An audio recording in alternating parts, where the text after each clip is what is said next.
Hey, it's Rocky. Welcome to Richer Soul. Today's guest is Debbie Sassen, who is a financial coach. Despite working on Wall Street, she learned she didn't know as much as she should have about money. Hopefully, you're not trusting your money to Wall Street experts.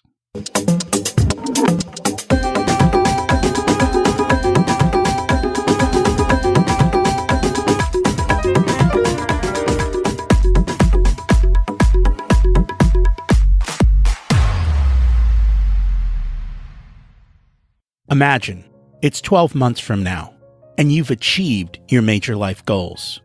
How does it feel to be in the best shape of your life? To wake up energized, excited about the day? To have great relationships and friends who support you and propel you forward? How does it feel to have an excess of money, to be able to make the choices you want? To be fearless and open to trying new adventures?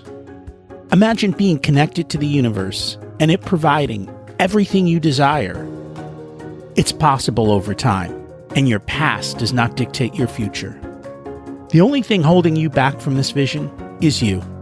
It's time to take control of our thoughts and use them to our advantage. Welcome to Richer Soul, where we achieve our dreams and bring balance to health, wealth, relationships, time, and spirituality. If you have not had a chance to listen to episodes 1 through 9, I encourage you to go back and listen to the framework behind Richer Soul and how to create the life of your dreams. You can also find all the show notes for this episode at richersoul.com.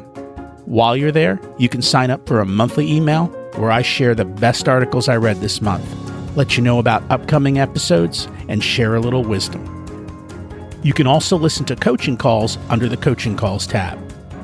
I also share the most interesting articles I read every week on Facebook at facebook.com/Richer Soul. And there's also a Facebook group where you can ask questions and interact with other listeners. The funny thing about problems is if you put your problems in a pile with everyone else's problems, you'll probably want your pile back. Speaking of problems, it's tax day here in the USA. Have you taken the time to examine your tax return and see how it changed this year? A lot of deductions are now limited. Your home mortgage may not give you as much of a deduction as you thought. If you live in a high tax area, a lot of your taxes may be capped and no longer deductible. The IRS may have screwed up your withholding too for this year. So even though you paid less tax, you owe more at the end of the year.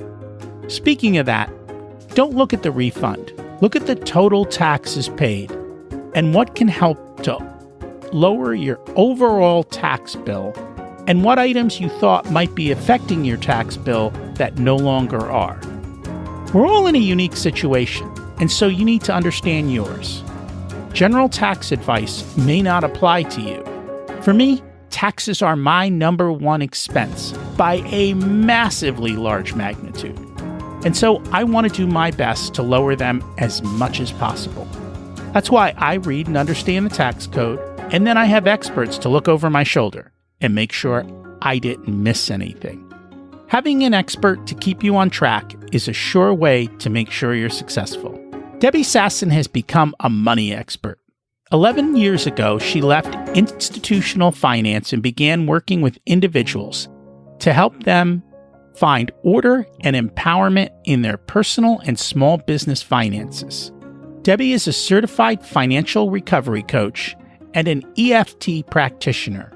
Her coaching approach is a perfect mix of no shame, blame, or judgment with practical skills and money mindset work that helps women and families become leaders of their finances. Debbie works with clients one-on-one and through her signature online classes, Smart Women Build Wealth and Investing Made Simple. She strongly believes that stepping into your value and worth as a person is part and parcel of owning your financial future. Debbie is an American expat living in Israel with her husband, 8 kids, and 7 grandkids. Her new book, The 1K Investor, Simple Smart Steps to Start Investing with 1K or Less, should be available this month on Amazon. Let's meet Debbie. Welcome to Richer Soul, Debbie Sassen. It's great to have you join us today. Hi, Rocky. Thank you so much for having me. And I'm excited to have you join us as well. So we always start at the beginning. What was it like when you were growing up, and how much did your family and school teach you about money? Oh, well, I think that I'm probably pretty typical that my school taught me about nothing about money, which is a shame for me and for probably 98% of the people in the world that we didn't learn about money growing up in our school system. My parents and my family, they didn't teach me about money per se, how to balance a checkbook. I remember my mom, we'd go out to the store or something, she was always balancing her checkbook, but I was never taught to do that. At a very young age, probably younger than 10, I went down to our little savings and loan in Los Angeles where I grew up, and I opened up a Passbook savings account. If you remember those Passbooks that we used to give to the teller under the window with my birthday money or whatever it was. So from a young age, I wouldn't say that I was educated, but the culture and the environment in which I grew up was that savings was a good thing and it is safe to save money. I also had babysitting jobs from when I was young. Let's say from 11 or 12, I used to babysit for the little kids around the corner. And a little bit later, when I was 13 and a half, I wanted to go to music camp, actually. I was a singer in choirs in high school. And at that particular year, my dad had been fired from his job and there was no money. And I decided that I was going to do it anyway. So I hustled and went to work. I did some tutoring. I did house cleaning because I was really determined to make this work and use the money for things that I wanted, get my dreams fulfilled or meet my goals or whatever you want to call it. So it was part of my upbringing that I could get money if I wanted it and I could make it happen. But that's where it ended. Anything to do with growing money, growing wealth, and investing, that was never part of the conversation in my house around money. I remember those Passbook accounts. They used to pay about 5.5% interest, which in today's world is mighty high. It's almost impossible to get. Ooh, yeah. Guaranteed Even money Ally like Bank that. doesn't offer that. Yeah, it was great. And back at that time, everyone thought, oh, that's so little. That's all we're getting. It's kind of just a place to keep your money. And I think people forget about how much inflation used to be around and how things have changed over the years.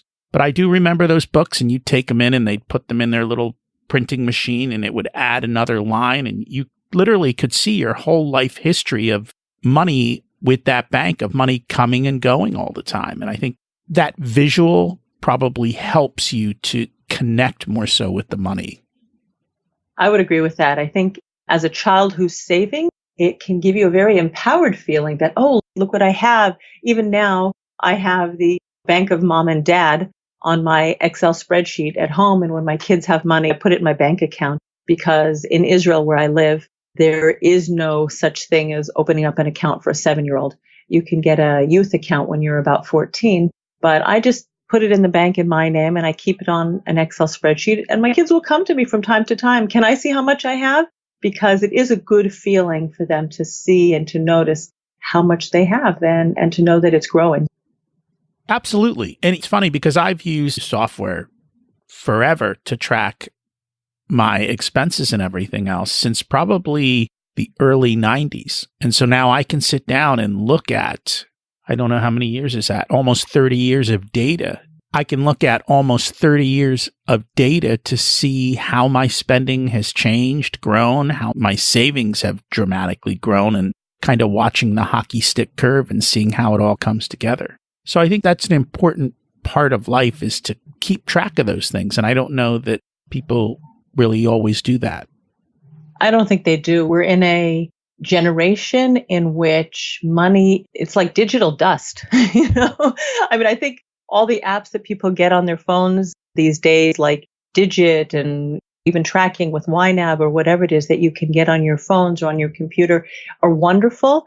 But the holding the money in your hand and actually feeling it and noticing it is missing. Even the balancing your checkbook, like I said, I used to watch my mom do that. And I think that has led to a disconnect in this generation between our money, what we do, how we handle the money, and the consequences of what we do. So you're really from a previous generation where we were much, much more connected than youth today in terms of our money and the consequences of what we did. And that's very true. I hand my kids cash every week as part of their allowance. And they used an envelope system. So I think that at least gave them that visceral touch. And that's how they spent. So if they spent money, it came out of the cash and they learned to do that. And I think it's created probably good habits. And I didn't think about that connection when we did it. It was just easier to do that. When they were young, especially, we worked in dollar bills. So the more dollar bills you had, you could end up with a fat stack. And when you spent 50, you gave up a fat stack. You felt it. You felt it. So now you have 8 kids, correct? Yes, I do. So what are you doing to teach them about money? So that's a great question. Number one, we don't give our kids an allowance. That was something that I learned in a parenting class more than 20 years ago from a very wise woman who herself was a mother of 9 or 10. And the idea was that kids shouldn't be given money for no reason. And if you call it like an allowance for doing chores around the house, well, that takes away from their feelings of responsibility to the home. And being part of the family, being part of the team, that's reason enough to wash the dishes, to fold laundry, to clean up the garden. And kids shouldn't be paid for that. So the way I teach my kids about money is when they earn money through babysitting or through running a little like kiosk at school where some of my kids are really born salesmen and will, sell soft drinks from their backpacks or something like that. The number one thing that we do is when they earn money is that we believe very strongly in tithing our money. We give 10% to charity straight off the bat. So that's something that is understood from the beginning. They bring home 100 shekels, $100 to use a round number, and immediately 10% goes to charity. And then they have learned mostly to save it and to think about how they want to spend it. They've had some learning that's come around that. One of my sons, for example, he runs a little business around the Jewish holidays. And when he was younger, he didn't keep such good track of his money. And I do try and tell him as much as possible, write it down in a notebook, keep track of everything you spend, keep track of the cash flows. And kids will be kids. They don't think that they need to do that. They think they can keep it all in their heads and money will go missing. But I think that that's okay to make mistakes and to lose money when you're young and not to make kids feel bad about it. That's just part of how we learn. It's part of how little kids, not in terms of money, but when a toddler is learning to walk, they get up, they fall down, they get up, they fall down. And we cheer them on and we clap for them. And we're like, yay, isn't that great? They're falling down. And as long as you're okay with it and easygoing and say, okay, this is what happens when you don't keep track of it without shaming your kids or making them feel bad, then I think that they will learn the lessons when the stakes are small. And that's a good thing. I have tried to teach my kids as they've matured one at a time, tell them a little bit about investing. I think as a financial coach, I've probably made my kids feel more stressed out, some of them, about money because it's the thing that I do, just like kids of psychologists are all loony or something like that. But each one has his or her own nature as well. But it's role modeling. I think that's the way we've taught our kids about money. And that's the best way to teach kids is to role model because they don't listen to what you say, they listen to what you do. And by modeling that, they get it down. And learning that cash flow and understanding how to run a business is extremely important. I am always surprised. I deal with a lot of small businesses, and the stats are staggering that 80% of small business owners don't focus on the money. They don't keep track of it. They don't know where it comes, where it goes. They don't really understand how the business of their business works. 15 of those 20% have an idea, but only 5% of business owners truly understand their cash flow and their books and how things work. And if you don't understand that, that's probably why so many businesses fail over time, is because they don't focus on the fuel of the business, which is their profit and their cash flow and their balance sheets. And understanding that is just an important part of running a business. 100%. I agree with you. Can I ask you a question, Rocky? Sure. When you're working with these small businesses to help them to understand their cash flow better, have you asked them why they haven't looked at the money? Is it just because I'm going to use an example. Someone is a yoga teacher, let's say. So that's really far from the practical dollars and cents. So they're very focused on that work, and they feel that dealing with money and numbers is not their wheelhouse and that's not their area of expertise. So they distance themselves from it. Or do you think there's something else that stops them from looking at the numbers? There are probably a variety of factors. One is you want to be in your zone of genius, the thing you love. And if you're a yoga teacher, you love yoga and all you think about is yoga. You're not thinking about the books. The chances are you've never had a class, or as you said, they don't teach this stuff on how to run your cash flow and how to price your time and whether or not a class is profitable and how many people do you need in a class to be profitable and what's your overhead look like. And, for a lot of people, I think that just becomes overwhelming and it's just easier not to look at it. But it is very important to look at it because if you don't, then you can't go do the thing you love, which is being the yoga teacher. Right. And I'm just wondering because even, being in the world of finance as you and I both are, there are also, I worked with other financial people like accountants, let's say, who also have challenges, let's say, around managing their own money and managing their own books. And I would go so far as to say that there is an underlying fear of looking at the numbers because of what the numbers might tell someone. There are underlying fears, and I hear that a lot with people. When the stock market crashes, no one wants to look at their 401k statements. They don't want to open the envelope. From a fear-based statement, they don't want to look at it, and we'll dig into this more, it's actually good because that's not the time you should be looking at it. That fear of watching your money drop is literally like, it triggers the same part of the brain as a tiger jumping out at you, and it creates that fight or flight type of mentality.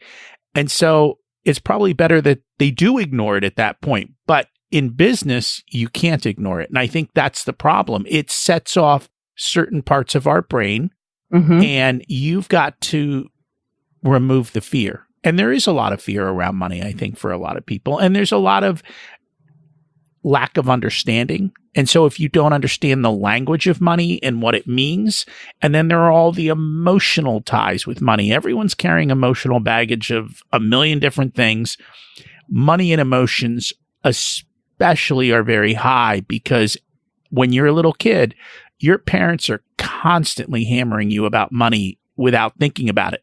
You can't have that. We can't afford that. You're not worth that. All of those things are just constantly as a child being put into you. And if you don't overcome those scripts, you're just going to keep replaying them. The mind has too much to work on and it's focused in the moment of the day. And all those underlying money scripts are running in the background. And if you don't address them, you've got problems. 100%. And people, I think, don't want to look at their income because they're afraid, or their income expenses because they are afraid of what the numbers will make them feel.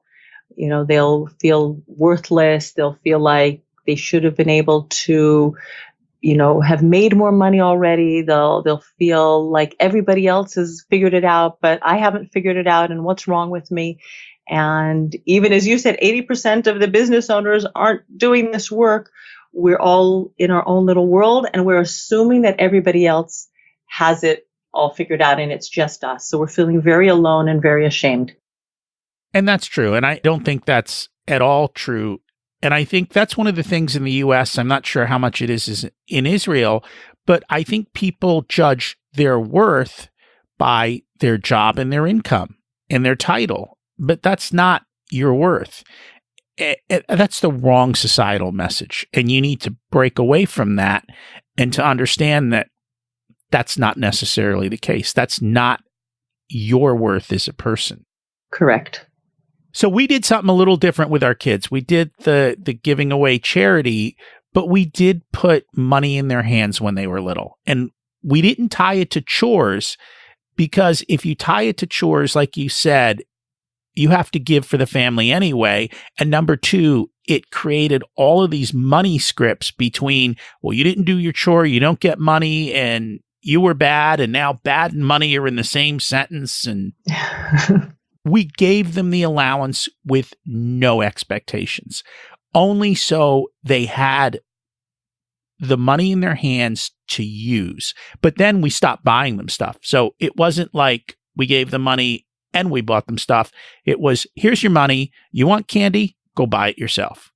And so it was the trade-off that way of, instead of them spending my money all the time, they were now spending their money. And it's an unbelievable transformation, even at 5 and 6 years old, of how they do that. I hear that. So you're a money expert. I understand money. You worked in the financial industry. You worked on Wall Street for Goldman Sachs. That's right. I would love for you to share that, because I think that's another part of the story that people need to understand. You think of Wall Street and Goldman Sachs, you think of that person understands money. They know how to invest. They are super smart. They are super wealthy. They've got it all. What's the real story? Oh, well, now I'll, air my dirty laundry. Even though I was working, in high finance, I was working on a trading floor. I never learned about investing. And maybe because I was so busy doing all of the work that I was doing, and I didn't have the time to figure it out, or the inclination, because it wasn't something that I grew up with. I grew up in Los Angeles, so I knew about like Hollywood and actors and movie stars and things like that, but I didn't know about managing money. So when it came time for me and my husband to start investing, putting money away, I thought I was a real hotshot, and I took a hot tip, and I never should have done that. Very quickly, I lost about $50,000, which was a really dumb choice. I didn't research, I didn't look into it, and I should have known better, but I didn't.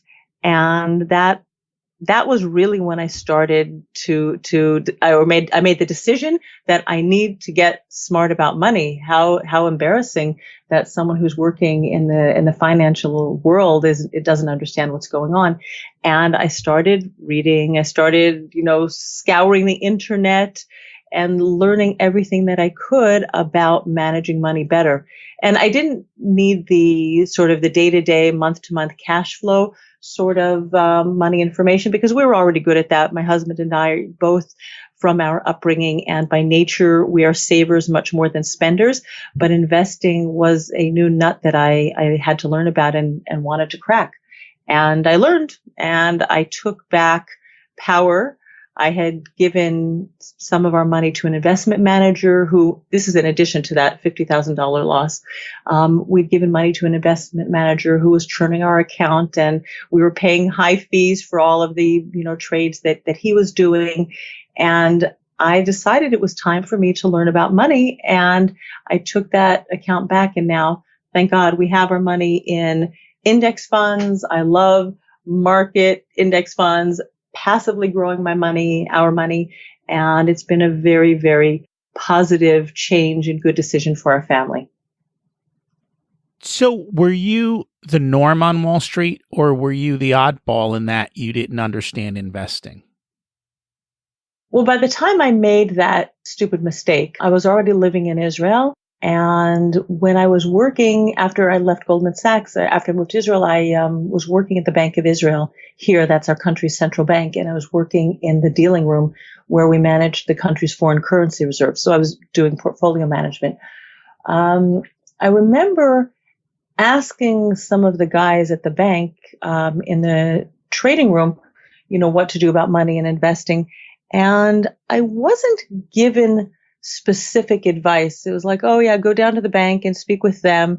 And even at that point, we had money that we wanted to start investing for our children for when they got older. And I knew a little bit more at that time, but not a tremendous amount. And the different options that were at that time available in Israel were also, there's a lack of transparency here relative to what you're used to in the United States. And I didn't have great choices. I sort of did an eeny, meeny, miny, mo of different mutual funds for 4 of my kids, and later another one, 5 of my kids as they were growing up and investing. So I don't think that the two different people that I spoke with at that point in the dealing room were much better informed than I was. It could be that they knew more about real estate because that's very, very popular in Israel, that people love to invest in real estate. So it could be that that was something that they knew, but investing in financial assets was something that people were less or are less familiar with. And that's true. I have an MBA, and they never really taught at all financial investing. And I think people need to understand that from the Wall Street mentality, the less that you know and the more fearful you are, the more money they get to make. Because as you said, they churn your account, they sell you inappropriate products, and they charge very high fees. And I think, in a certain part, they make you feel like they are the smart people. But when you're managing $1 billion and you take 1%, you have a lot of money to spend on advertising and looking rich, even though you aren't. And I think that's a big part of the game that people need to kind of pull the cover back and see what's truly going on. When I was working at Goldman Sachs, and I worked on the institutional side and also with bonds, not with stocks. And one of the salesmen at one point was talking about a new structured product that was being created and selling it or marketing it to one of his clients. And he said, point blank, he said, the customer always gets screwed. So there is a quote from Wall Street from many, many, many years ago, more than 30 years ago. And it probably hasn't changed a significant amount today. No, it's just the structuring of the deal has changed. What's a new way to structure the deal to make it look good? I remember reading a book, I think it was probably the junk bond era, where they would literally tie together good bonds with bad bonds, and they would structure these complicated deals that no one could understand. And while you thought you were buying a super safe product that paid X amount, you were buying a highly risky product that when you got a black swan event or when the market slightly corrected, the products exploded. And when a product explodes on Wall Street, they end the product and it disappears from history. So you don't know that person X had 10 bad products. All you know is the one good product that they currently have that they are promoting. That's right. Yeah. So I was there in the 80s, in the mid to late 80s, exactly at that time when junk bond products and structured products were being created. My start was in interest rate and currency swaps, which is another interesting structured product. And we had, currencies moving around the world and money that didn't really exist and taking a cut out of that. It was kind of fun. And so I don't think people realize, but that derivative market today is massive. And that's the derivative market that caused the 2008 crash as well, is that everything gets sliced up and people are removed from the responsibility when something goes wrong. And so as long as they're making their bonuses and their checks, they're happy. Yep. So what triggered you to make the change and leave the finance industry? Well, I haven't left finance. I just transitioned from the corporate side to the personal side. And it's a combination of my personal story and thinking, well, hey, here I am working in the financial industry and not getting it and not understanding it. And if I didn't get it, then there must be so many other people out there that didn't get it. And I'll just add another thing, and that is that I had my pension, my 401k from Goldman Sachs, and I didn't even look at it. It was like you get all these pieces of paper with a lot of words, legalese, financial ease, and don't understand it. And I just put it in my inbox. I'll get to it one day. And for years, my 401k was invested in a stable value account. And like you said earlier, when you're getting 5% on your stable value account, that looks like, oh, that's pretty good. Not thinking about inflation. I wasn't comparing it with what the S&P 500 was doing, but it just 5% seems good. But as interest rates started dropping and all of a sudden noticing that my 401k is making a couple of pennies a year, that was a huge wake-up call that I hadn't been managing my retirement fund properly. So that was another piece of my learning and education and figuring it all out. And I wanted to bring that understanding and awareness and knowledge to other people. And that happened after I gave birth to my 8th child. And it was like, I can't keep getting up in the morning and getting on a bus and traveling for an hour plus to go to work and coming home and taking care of my family. Something has to give. So what gave was my nice, stable, tenured government job. And I transitioned into personal financial planning. And so that's a great story of your why behind the reasons that you do the things that you do. And I'm sure that must have been a very hard transition for you. I was so happy. I was burnt out from the work that I was doing. At some point after I had worked at the bank for about, I was there for 18 years.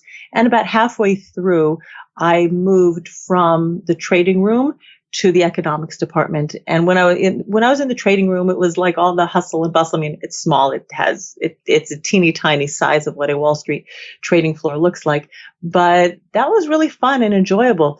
But because of the size of my family, I couldn't stay and all the time and communicate with New York during their hours. I was really wanted to limit my hours so I could be home with my kids in the afternoon. So I moved into the economic department where we were doing the analysis, and I was actually part of the team from the foreign currency department where we presented to the governor of the bank once a month for the monetary policy decision. That's the interest rate decision on whether we should be raising rates, lowering, keeping them the same. But it wasn't as fun and interesting to me as being in the trading room. And so I kind of got burnt out from doing that analysis, and I wasn't being fulfilled in my work. It was a natural transition for me. I was happy to do it. And that's good. Sometimes there's a lot of fear of walking away from a paycheck. And that's kind of why I asked that, because I think for a lot of people, they're stuck with that fear. My husband had that fear. He's a scientist. He made me map out all the cash flows and expectations and how I thought my business was going to grow and make sure that we weren't going to run out of money. I was very intuitive about it. And as I've transitioned over the last 11 years, I have become more and more connecting with my intuition in terms of the work that I do. And it's, I continue to evolve from financial planning to financial coaching, which is a different style of work where I'm much more connected with people and their money and their emotions. And it's been, for me, a beautiful journey and growth path. So I was never worried. And I tend to be more of an optimist than my husband anyway. It's good to have a balance in life. I'm not saying anything negative about him. We balance our approach, let's say. And you do have to have a balance. I mean, there is both sides of everything. And when one person is too far out and you're unbalanced, then you're not managing your risks. And then if you're only managing your risks, then you're never getting out and having the opportunity to try. So balance is always important across there.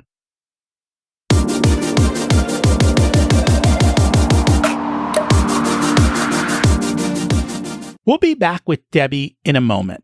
Sometimes we're stuck in a scarcity mindset, and that's a shame. We have so many issues around money and competition. But here you see, I have Debbie, another financial coach on my show, giving her an audience.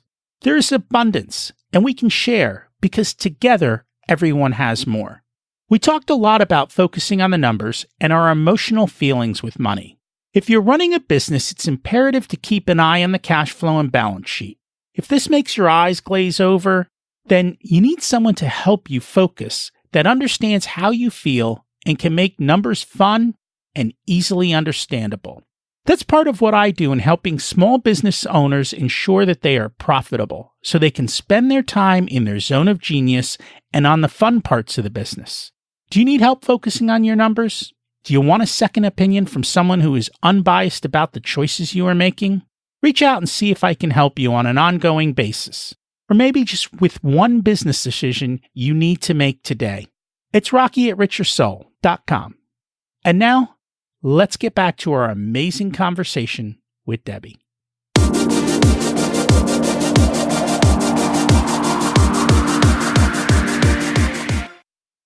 So you're kind of talking a little bit about a shift, and I know you've read some of the work from Dawson Church, who was a previous guest on the emotional freedom technique. Kind of, we do have a lot of subconscious emotions around money, don't we? We have a lot of subconscious emotions and triggers and limiting beliefs around money. We sure do. What have you seen with your clients, and how have you been able to remove some of those emotional blocks? My first sort of wake-up call when I was doing financial planning was meeting with clients, a couple that I was working with, many years ago already. And one of the partners, the woman who was very successful in her business, a 7-figure earner, like she was doing, very, very well. And she was able to bring in the money without any problem. But to have our meeting about financial planning, she said to me, "Debbie, I need courage to meet with you."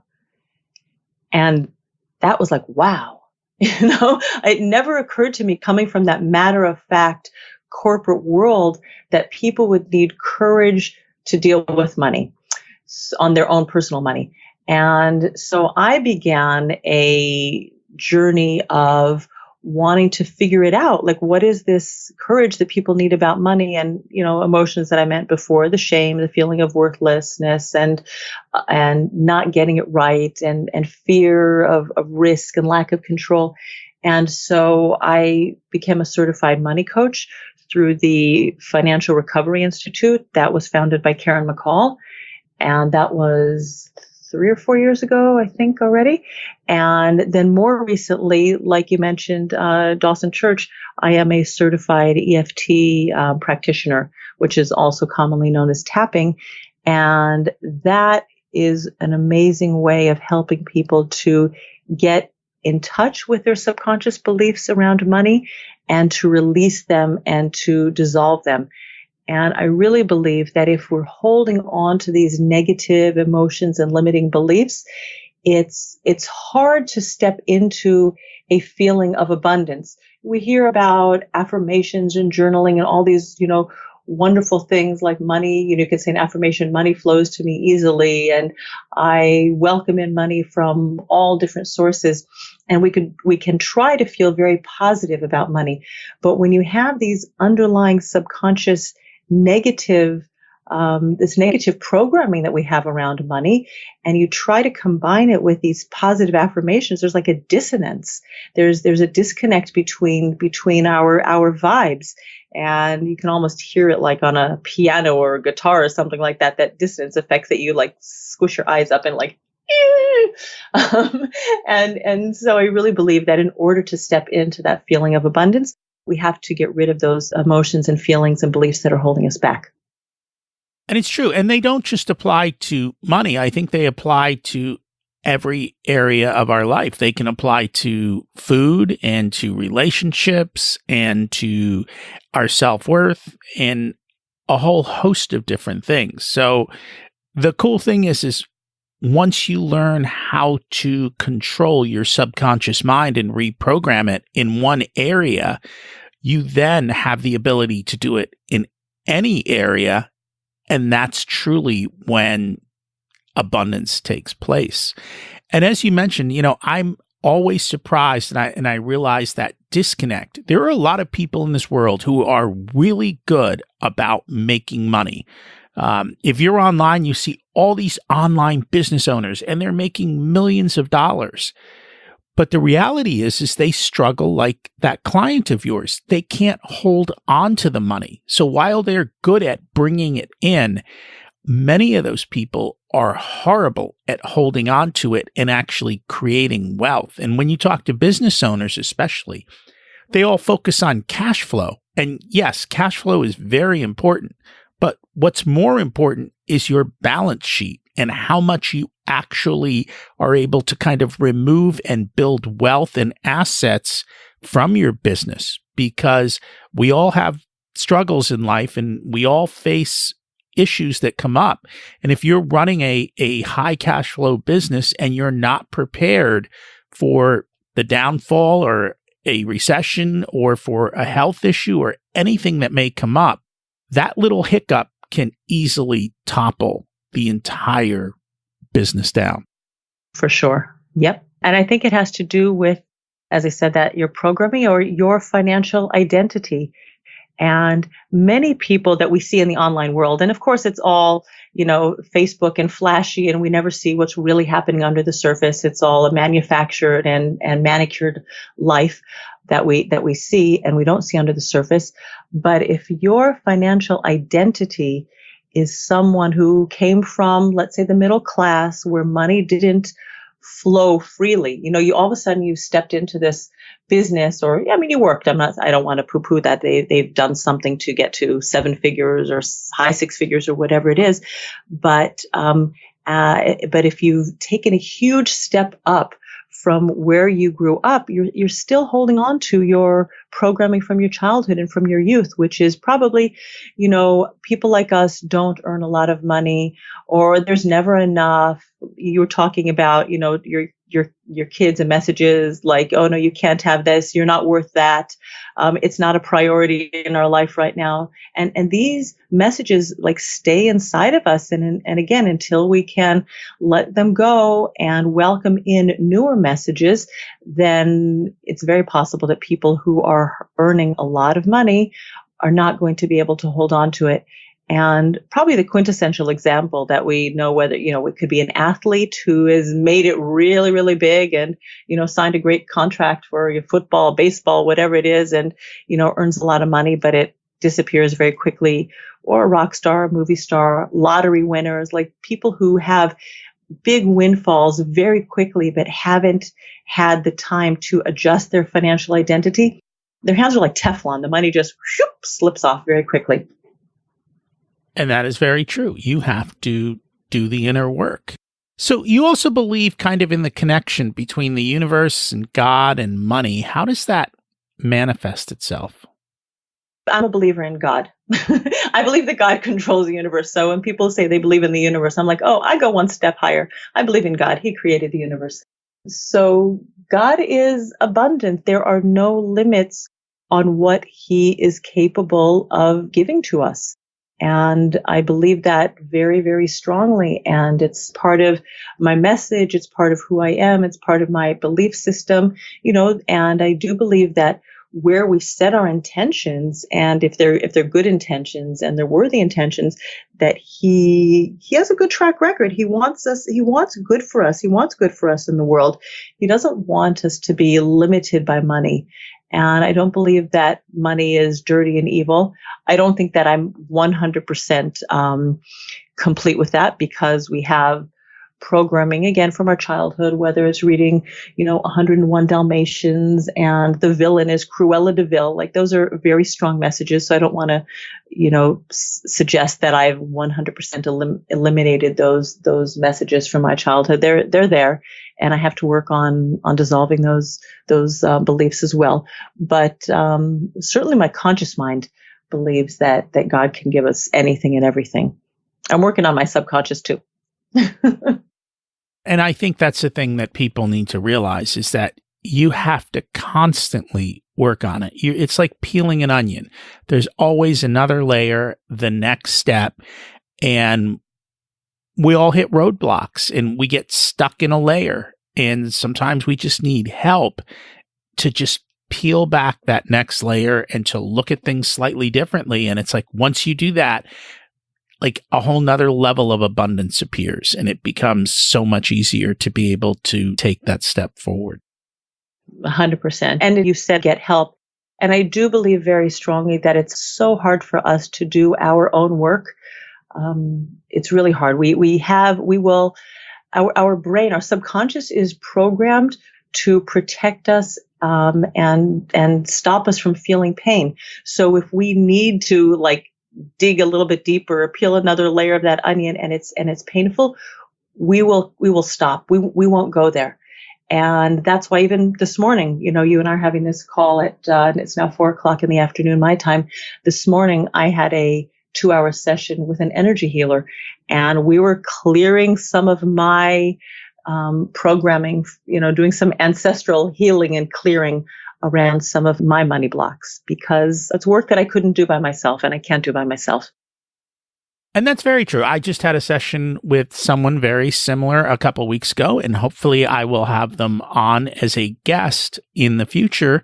And that's our plan. She wanted me to go through the experience before coming on as a guest. And it's funny how after the session, my mind is just quiet.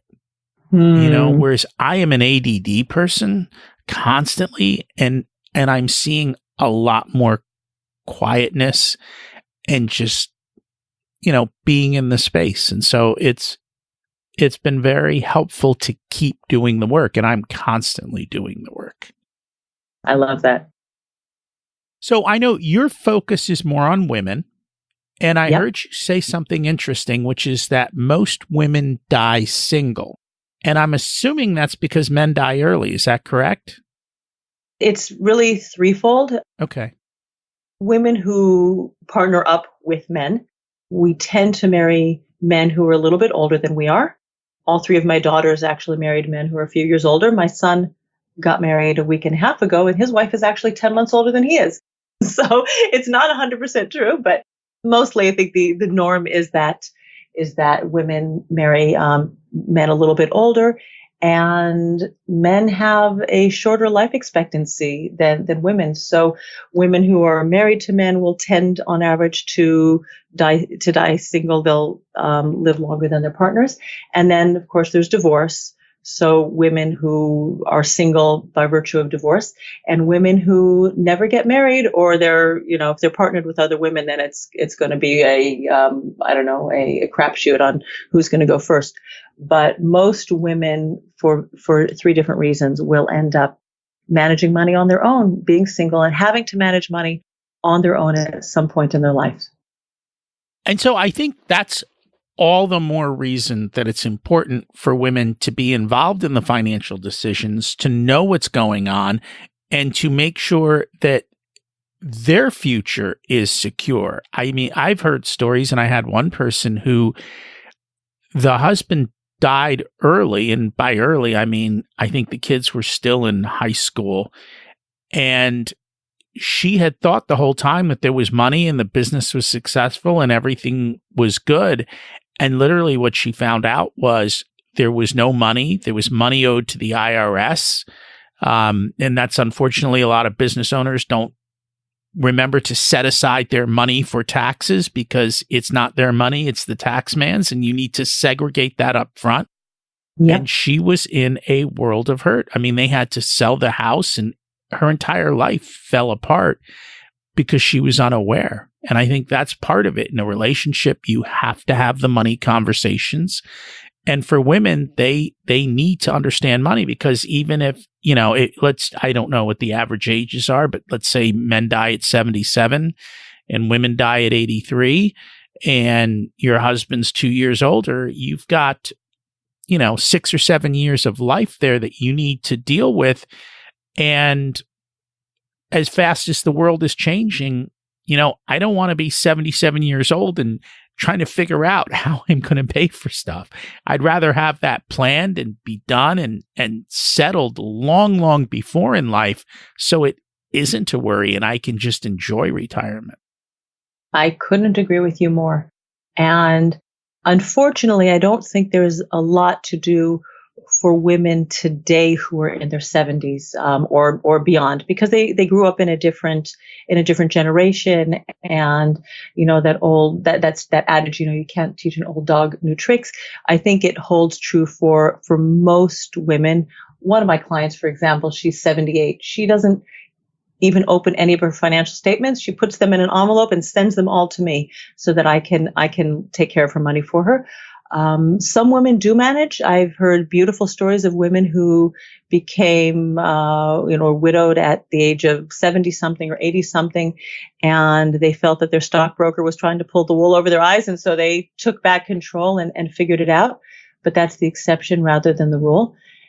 But the women who are younger and are vibrant and learning things, and they're out there yeah, like you say, have those money conversations. Make sure there's life insurance. So many people, I have a client, no, she's a friend, not a client, whose husband passed away suddenly from a heart attack before he reached 60. They're American citizens. They're here in Israel now, but he had been working for many years in America.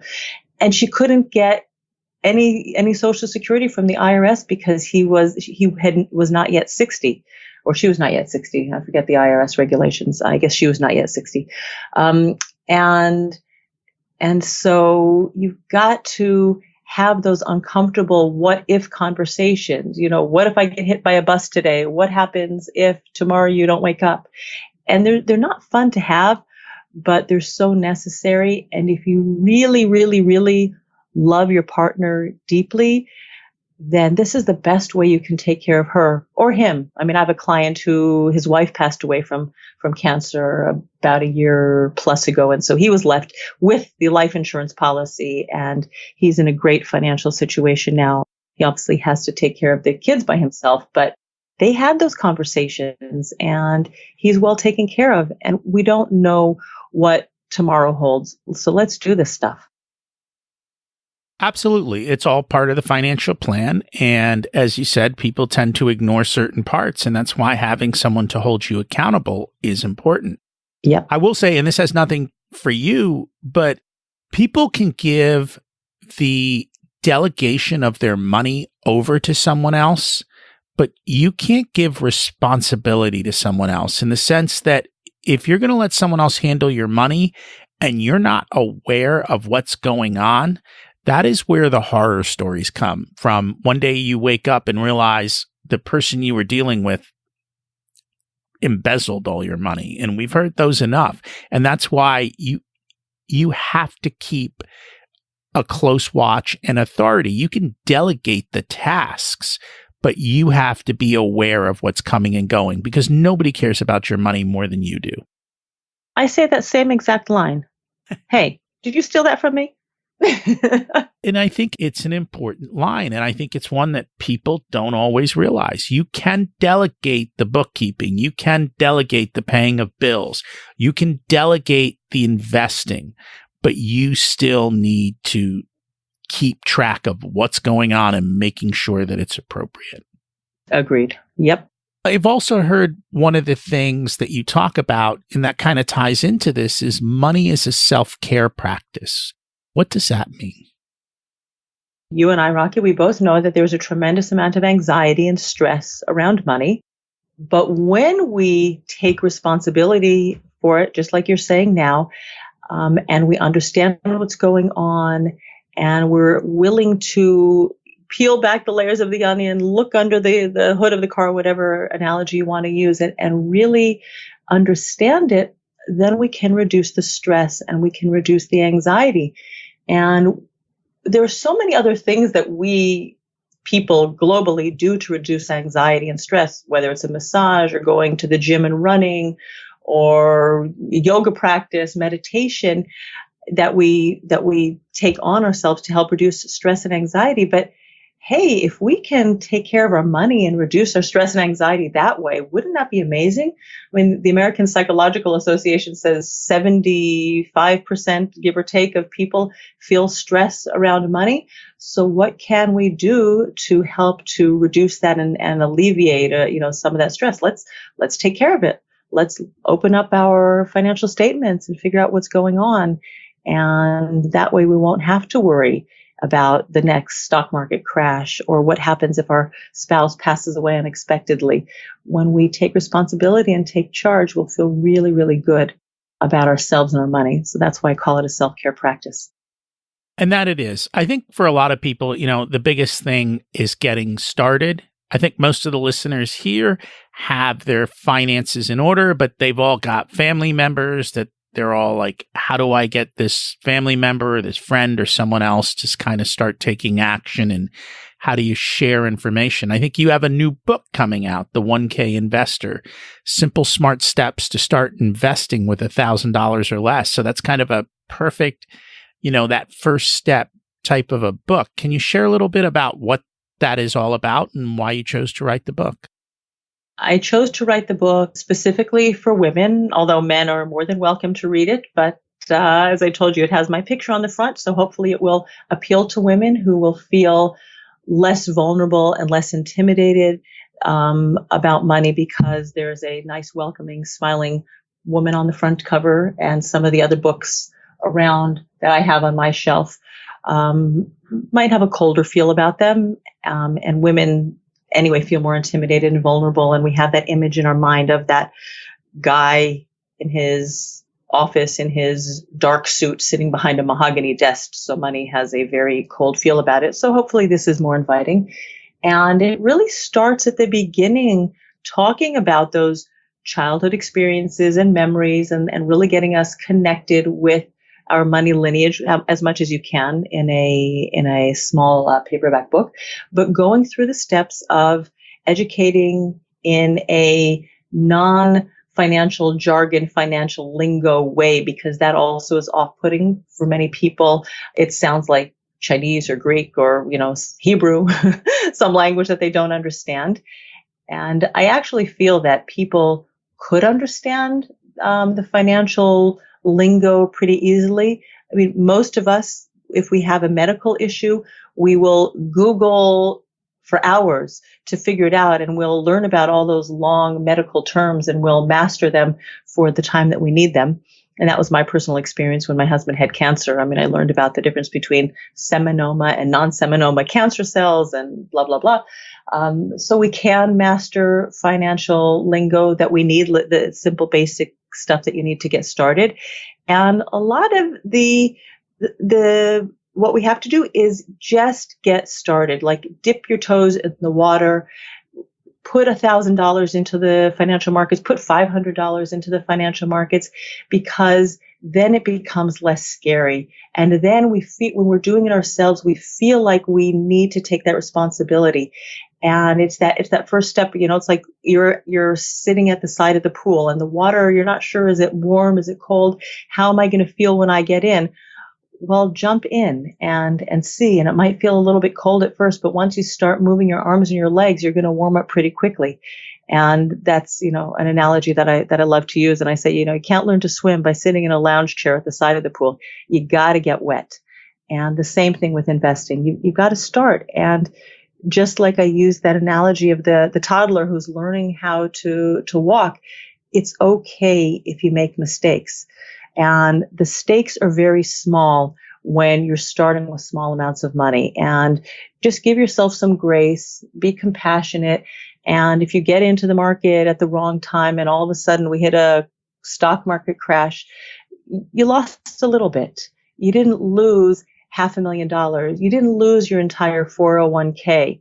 And that's how we all learn. You learn how to bake a cake by burning it the first few times you make it, or, it's okay. Let's make it okay to lose a little bit of money. It's not the end of the world. It's not. And I think for a lot of people, going from 0 to 1 is a lot harder than going from 1 to 100. It's taking that first step and getting started.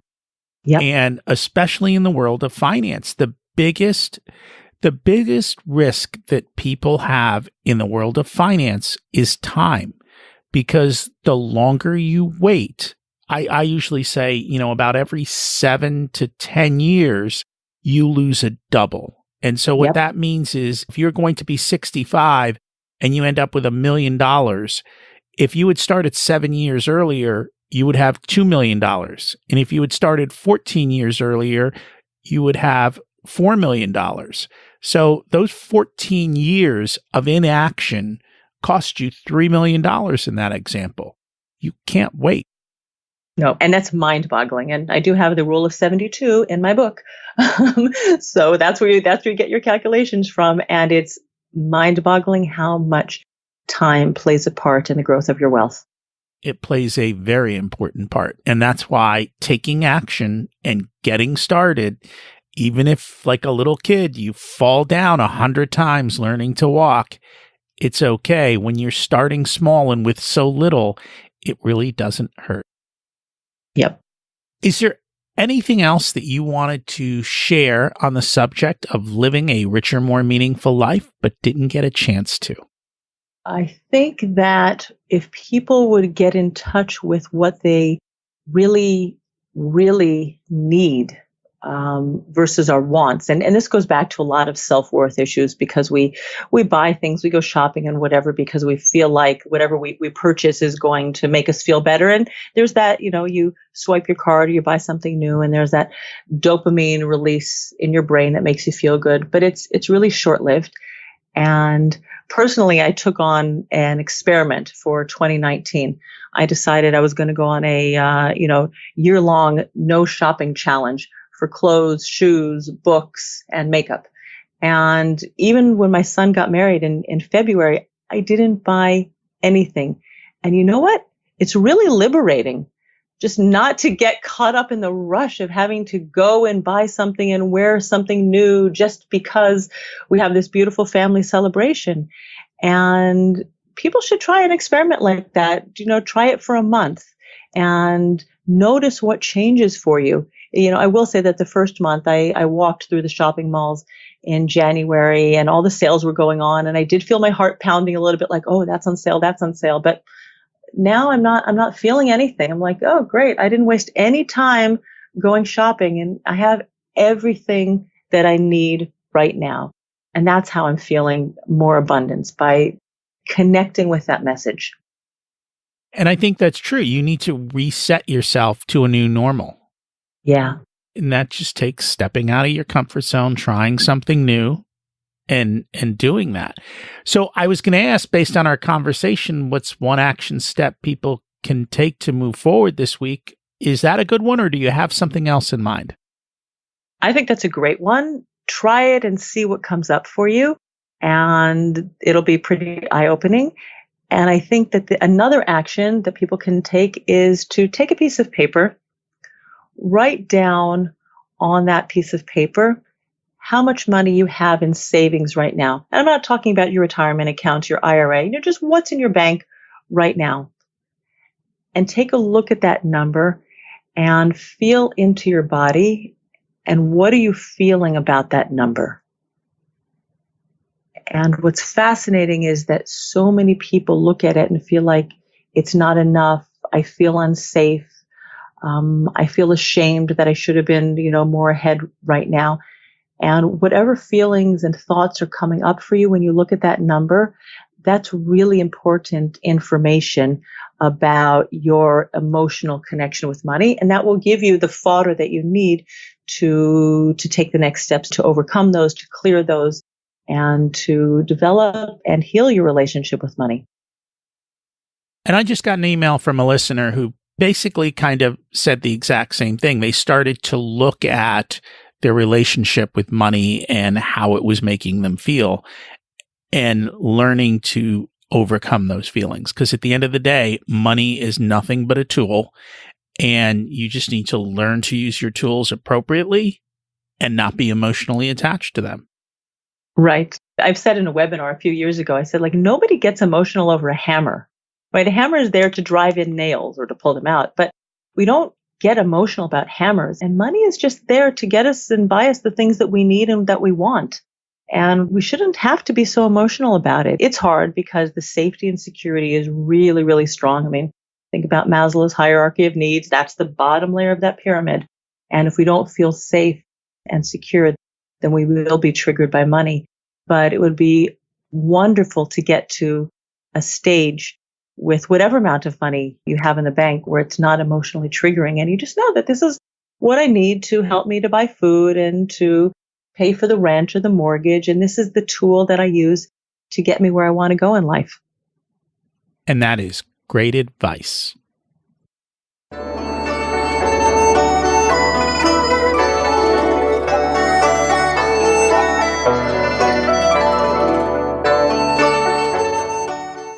It's time to learn the secrets of life. What's your secret to living an abundant life? I try to have a gratitude practice. I'm not 100% consistent with it. I would love to be, but life gets in the way. But I do love to write down my gratitude list. It would be amazing if I could do it every day before I go to bed. or first thing when I wake up in the morning to write down even one or two things, write down 2 lines of things that I'm grateful for. But I do have a daily prayer practice in where I do thank God for everything that I have. And it's a whole scripted prayer service that we have in the Jewish tradition. So if I remember to tune my brain on rather than saying everything by rote, I will definitely get connected with the abundance that I do have in my life. That's a thing we all forget. We really have first world problems. Yep. We should be eternally grateful for those problems that we have because they're so minor. Correct. They really are. And even when I'm walking outside, I try to remember to thank God for the beautiful sunshine that's shining on me and warming me up. Or if it's a hot summer day, for the shade that I walked under, the beautiful flowers on the side of the road that I see that were put there just for me. So I do, at times when I'm connected and turn my brain on, I do try to connect with the abundance that's all around me and which I'm blessed to witness and experience on a daily, hourly, minute-by-minute basis. What did you learn later in life that you wish you would have learned sooner? To start investing.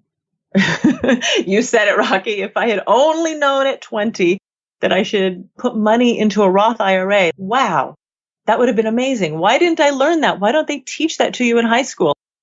And that's a good question. Hopefully that's changing. I know there's a lot more people focused on doing just that. Honestly, I don't know that it's a conspiracy theory, but if you think about it, if everyone became financially abundant, they would no longer have to be controlled. They'd have the freedom to do whatever they chose. Interesting thought. Okay. I'll ponder that one for a while. What's one piece of advice you would give your younger self? Well, I think that starting a Roth IRA at 20 would have been a good idea. Ooh, gosh. Can we leave it at that? There's so many things that I have done now in terms of following my dreams and building my business the way that I want to, that I just don't think I could have done it when I was younger because I wasn't mature enough then. I didn't have the wisdom and the understanding that I have now. In a certain way, my younger self was very gutsy and brave. Walked into stores. I said I grew up in Los Angeles and my cousin had a camera shop and I worked in his camera shop from when I was a teenager. And I showed up in New York and walked into camera shops and said, hey, I have this experience, hire me. And I mean, not exactly like that, but they did start investing early. I don't know.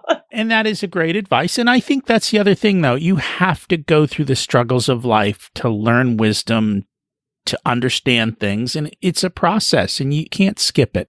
You just have to show up and take the steps and just keep showing up and just keep taking the steps. Yep. And that's it. They do say that, what's the expression, that youth is wasted on the young?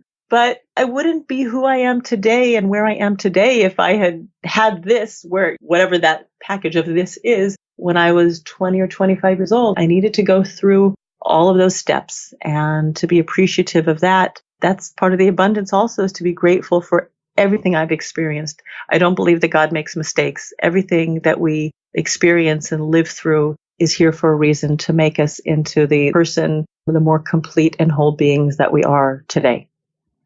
And that's truly a perfect ending. So if people would like to find you and connect and learn about your new book, what's the best way for them to do that? My website is debbiesassen.com, DEBBIE, S as in Sam, ASS as in Sam, EN.com.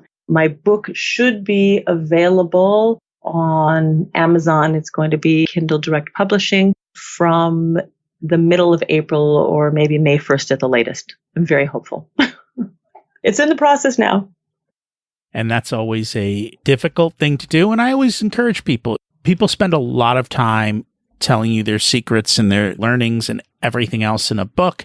They're one of the cheapest, fastest ways to learn from others and just have a habit of reading. That's what I constantly do. Yep. Thank you so much for joining us today. It's been an absolute pleasure. Thank you very much, Rocky. It's been a pleasure for me too. Thank you. I have to say, I don't trust Wall Street anymore. If you haven't read or watched The Big Short about the crash of 2008, I'd highly encourage you to do so. This is not a one-time event. It happens over and over again. The people on Wall Street are not smarter than you. Many of them made making money their priority in life above everything else, and they'll do anything to get it. The money comes from people, not from investing. Fees are high, and they lose tons of your money, and then they make the records disappear. Even in real estate, people lose lots of money. They just don't tell you. It looks profitable when people talk about all the money coming in. What they don't talk about is when they have to pay for a new roof or a repair, or when something goes wrong. Having lost lots of money, I get it. You're the only person who is going to care about your money. Everyone else, including the experts, are spending time caring about their money. This week's action step. Write down how much money you have in savings and ask yourself how you feel. The funny thing is, it doesn't matter if we're in debt, have $100,000 or a couple $1,000,000. We all have certain feelings about money. And I know a lot of people with millions of dollars who still worry, is this enough? It's hard to switch from earning to retiring and spending down your nest egg. Understanding our money mindsets is very important. And sometimes we need a coach to help us shift the lens that we look at money through. That's what Debbie and I do. Reach out to one of us and see if we can help. If you're still listening, you must have liked this episode. So please share it with a few friends and family. I'd appreciate that. You can also connect with me on Facebook. There's both a Facebook page and a Facebook group for Richer Soul. What's preventing you from moving forward, and who are you putting on your team to build the life you deserve? Taking no action creates a far worse outcome in life than trying something different and failing. Can I help you achieve your goals? Just email me, and we can start with a short chat to see if we're a good fit to work together. There's no obligation. For many people, one session allows them to take a giant leap forward towards their dreams. You can always get me at rocky@richersoul.com. I'd love to hear how you're doing and how the information I've shared has helped you. Thanks for listening. Have an abundant week.